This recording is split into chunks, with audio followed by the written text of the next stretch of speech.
చర్చించుకుందాం పోదామని ఒక ఉత్సాహము అందరిలో కూడా ఉన్నది. ఆ ఉత్సాహం కారణంగా ఇవాళ మేము ఊహించిన దానికంటే చాలామంది ఈరోజు సమావేశానికి హాజరై దీన్ని విజయవంతం చేసిండ్రు. వారందరికీ కృతజ్ఞతలు. ప్రధానంగా అందరం అనుకునేది ఏంటంటే ఇవాళకి ఈ రాష్ట్రంలో వాస్తవానికి ఒక బీఆర్ఎస్ నిరంకుశ పాలనను ఓడగొట్టడంలో కానీ మనందరం కూడా గట్టిగా విజయవంతమైనాం. అదేవిధంగా ఇవాళ ఉన్న బీజేపీ కూడా తెలంగాణ పట్ల ఒక స్పష్టమైన వైఖరి అయితే లేదు. వారు నిరంతరం తెలంగాణ ఆకాంక్షలపై బొగ్గుదల్లే విధంగానే వ్యవహరిస్తున్నారు. ఒక నిరంకుశమైన పోకళ్ళే కనబడతా ఉన్నాయి.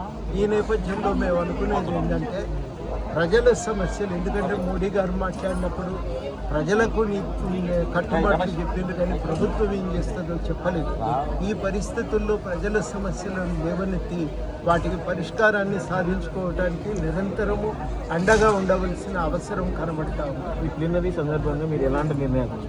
ఈ ప్లీనరీ సందర్భంగా ఒక 21 అంశాల మీద తీర్మానాలు జరిగినాయి. రాజకీయ తీర్మానం కాకుండా రాజకీయ తీర్మానంలో ప్రధానంగా ఏమనుకున్నామంటే అధికారం అనేది కేవలము వ్యాపారాలకు పెట్టుబడులకు సహకరించటం కాదు, అది ప్రజల కోసం ఉపయోగపడాలి.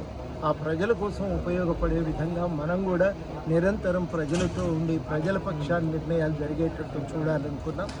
అది కాకుండా అది ఉద్యమకారుల ఒక సంక్షేమం కోసం ప్రయత్నం చేయాలని ఎస్ఐఆర్ పేరుతో ఓటర్ హక్కులు ఎవరివి కూడా తొలగిపోకుండా జాగ్రత్త పడాలని, పోడు భూముల హక్కుల పరిరక్షణకు పూనుకోవాలని, ఉద్యోగ పెన్షనర్ల సమస్యల మీద కూడా అప్రమత్తంగా నిలబడి మనం వాళ్ళకు అండగా నిలబడాలని, ఇట్లా పలు అంశాల మీద దివ్యాంగుల హక్కుల కోసం కూడా మనం కృషి చేయాలి.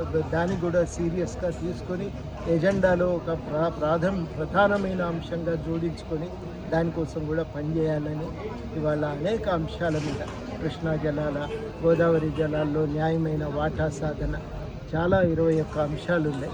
వాటన్నింటి మీద కూడా మేము త్వరలో రాష్ట్ర కమిటీ పెట్టుకుంటాం, కార్యాచరణను తయారు చేసుకుంటాం. సార్, మోడీ గారు వచ్చేసి కాంగ్రెస్ పార్టీని ముస్లిం పార్టీగా అంటున్నారు.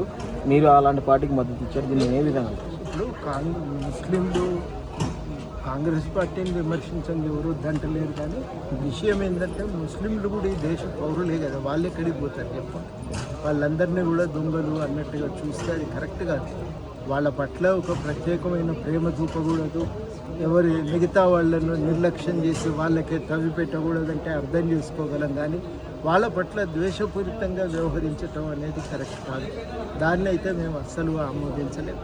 అదేవిధంగా నక్సలైట్లంటే ఒక రాజకీయ సిద్ధాంతాన్ని నమ్మేటోళ్ళు, ఆ సిద్ధాంతం పట్ల మాకు కూడా ఆమోదం లేదు. మేము రాజ్యాంగబద్ధంగా పనిచేసేవాళ్ళం. కానీ సిద్ధాంతాల పట్ల పోరాటం అనేది రాజకీయ పోరాటంగా ఉంటుంది తప్ప అది ఒక హింసా రూపం తీసుకుంటే అది సమాజానికి అరిష్టం. అది ఇట్లాంటి వాటిని మేము తీవ్రంగా వ్యతిరేకిస్తాం. నిజంగా దేశ ఆర్థిక పరిస్థితి ఇరాన్ యుద్ధం వల్ల బాగాలేదు. మరి ఇరాన్ యుద్ధం ఆపటానికి అన్ని దేశాలను కలుపుకొని మనం ఏం చేస్తున్నాం అనేది మొదటి ప్రశ్న. ఈ సంక్షోభాన్ని రూపుమాపటానికి ప్రభుత్వం ఏం చేస్తుంది అనేది రెండో ప్రశ్న. వాటికి కూడా అక్కడి నుంచి సమాధానాలు రాలేదు. విన్నాకేమనిపిస్తున్నదంటే మనం ఏదో మొత్తానికైతే ఒక ఆర్థిక సంక్షోభానికి సంక్షోభంలో ఉన్నాము. ఆ సంక్షోభం నుంచి మనల్ని మనం ఆదుకోవటానికి, నిలబెట్టుకోవటానికి మనం ప్రయత్నం చేయాల్సిన అవసరం అయితే కనబడతా ఉంది. అందుకనే అప్రమత్తంగా ఉండవలసిన అవసరం మనకు కనబడుతుంది. దాన్ని గుర్తిస్తున్నాం. దాన్ని ఈ నేపథ్యంలోనే మా బాధ్యత కూడా పెరిగిందని మేము భావిస్తున్నాం. మేము తప్పకుండా ప్రజల వెంట ఉంటాం. ప్రజల సమస్యల పరిష్కారం కోసం అనునిత్యం ప్రయత్నం చేస్తాం.